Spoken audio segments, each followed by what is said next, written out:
الحمدللہ والصلاۃ والسلام علی رسول اللہ۔ ناظرین خیر مقدم ہے آپ کا کریم ٹی وی اردو میں۔ ایک صاحب جنہوں نے اپنا نام تو بتایا نہیں، کہتے ہیں کہ 6 گرام میرے پاس سونا ہے اور کچھ نہیں ہے، چاندی بھی نہیں ہے، اور 16,000 یا کتنے کا بتلایا کہ میں مقروض ہوں، کیا میرے اوپر زکوٰۃ ہے؟ اس طرح کے بہت سارے بھائی ہیں جو اس طرح کے سوالات کرتے ہیں۔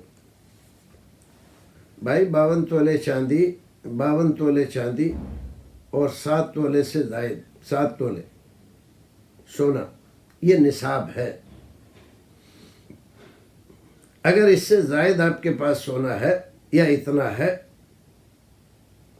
تو آپ صاحب نصاب ہیں اور آپ کو زکوٰۃ دینا ضروری ہے، فرض ہے آپ کے اوپر۔ اور اس سے کم ہے آپ کے پاس سونا تو آپ صاحب نصاب نہیں ہیں، آپ کے اوپر زکوٰۃ فرض نہیں ہے۔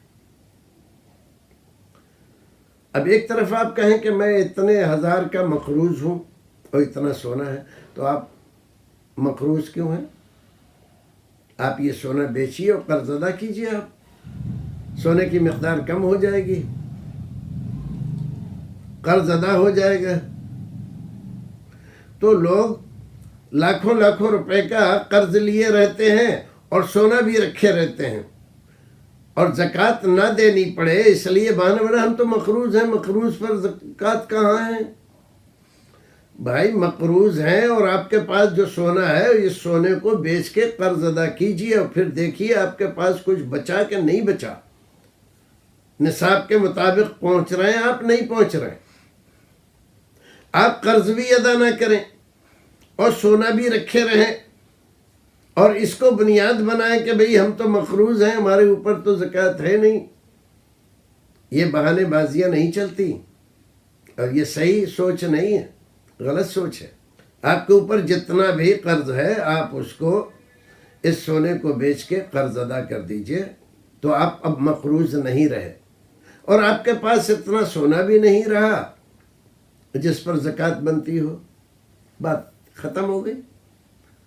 لیکن سونا بھی بیچے نہیں اور وہ نصاب کو پہنچ رہا، اور مقروض بھی لاکھوں کے آپ بنے رہیں، تو نہ زکوٰۃ دیں اور نہ قرض ادا کریں، یہ صورتحال ٹھیک نہیں ہے۔ تو جو مسئلہ ہے کہ 7 تولے سونا، تو آپ دیکھ لیجئے آپ کے پاس جتنا سونا ہے یہ نصاب کو پہنچ رہا ہے نہیں پہنچ رہا ہے۔ پہنچ رہا ہے تو آپ زکوٰۃ دیجئے، نہیں ہم تو مقروض ہیں، مقروض ہو تو اس سونے میں سے کچھ حصہ بیچ کے قرض ادا کر دو۔ اب آپ دیکھو کتنا سونا ہے، نصاب کو پہنچ رہا ہے نہیں پہنچ رہا ہے تو ہے نہیں آپ کے اوپر زکوٰۃ، اور پہنچ رہا ہے تو زکوٰۃ دیجئے۔ خواہ قرض اپنے اوپر چڑھا کے زکوٰۃ سے بچنے کا ہیلہ کرنا یہ ٹھیک نہیں ہے۔ اللہ رب العزت ہمیں اور آپ کو نیک عمل کرنے کی توفیق عطا فرمائے۔